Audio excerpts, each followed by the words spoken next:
ಯಾಕಂದರೆ ನೋಡಿ ಇವಾಗ ಫಾಸ್ಟ್ 18 ಇಯರ್ಸಿಂದ ನಮ್ಮ ಆರ್ ಸಿ ಬಿ ಎಲ್ಲರೂ ವೆಯ್ಟ್ ಮಾಡ್ತಾಯಿದ್ರು ಈ ಪೊಸಿಷನ್ಗೆ ಯಾವಾಗ ಬರ್ತಾರೆ ಅಂತ. ಈ ಸಲ ಏನಂದರೆ ತುಂಬ ಒಂದು ಹಬ್ಬದ ವಾತಾವರಣ ಆ್ಯಕ್ಚುಲಿ. ಯಾಕಂದರೆ ಕಂಟಿನ್ಯೂಸ್ಲಿ ತುಂಬ ಫಾರ್ಮಲ್ಲಿದ್ದಾರೆ ಪ್ಲೇಯರ್ಸ್, ಎಲ್ಲ ಪ್ಲೇಯರ್ಸು ಅಷ್ಟೇ. ನಮ್ಮ ಕೊಹ್ಲಿಯಿಂದ ಹಿಡಿದು, ಯಾಕಂದರೆ ಕೊಹ್ಲಿ ಅವ್ರದ್ದು ಇದು ಆ್ಯಕ್ಚುಲಿ ಈ ಸಲ ಗೆದ್ದರೆ ತುಂಬ ಸಂತೋಷವಾಗುತ್ತೆ. ಯಾಕಂದರೆ ಆಫ್ಟರ್ ದ ಲಾಂಗ್ ಟೈಮ್ 100% ನಮ್ಮ ಆರ್ ಸಿ ಪಿ ಗೆಲ್ಲುತ್ತೆ ಅಂತ ನಂಬಿಕೆ ಇದೆ. ಗೆಲ್ಲೇಬೇಕು, ಗೆಲ್ಲುತ್ತೆ. ಎಲ್ಲರೂ ಅದೇ ಹೋಪಲ್ಲಿದ್ದಾರೆ. ಹಾಗಾಗಿ ವೆಯ್ಟಿಂಗ್ ಫಾರ್ ಟುಮಾರೋ. ಆ್ಯಕ್ಚುಲಿ ಎಲ್ಲರೂ ವೆಯ್ಟಿಂಗ್, ನಾಳೆಗೆ ತುಂಬ ಕಾದು ನೋಡ್ತಾ ಇದ್ದಾರೆ.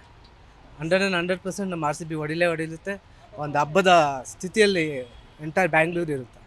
ಕರ್ನಾಟಕ ಗೌರ್ಮೆಂಟ್ ಕೊಡಬೇಕಾ, ಏನಾದ್ರು ಗೌರ್ಮೆಂಟು ಸೆಲೆಬ್ರೇಟ್ ಮಾಡೋಕ್ಕೆ? ಇಲ್ಲ, ಆ ಥರ ಏನಿಲ್ಲ. ಅವ್ರವ್ರು ಇಂಡಿವಿಜುವಲ್ ಅವ್ರವ್ರು ಖುಷಿಯಾಗಿ ಸೆಲೆಬ್ರೇಟ್ ಮಾಡ್ತಾರೆ, ಯಾರೇನು ಅವಸರ ಇಲ್ಲ. ಆ್ಯಕ್ಚುಲಿ ಎಲ್ಲರೂ ವೆಯ್ಟಿಂಗ್ ಅದಕ್ಕೆ ಇದ್ದಾರೆ. ಆಫ್ಟರ್ ಲಾಂಗ್ ಟೈಮ್ ಆಗ್ತಾ ಇದೆಯಲ್ಲ, ಈ ಪೊಸಿಷನ್ಗೆ ಬಂದಿದೆ. ಒಂದು ಗೆಲ್ಲೋ ಹೋಪ್ ಇದೆ, ಗೆಲ್ತಾರೆ ಅಂತ ಒಂದು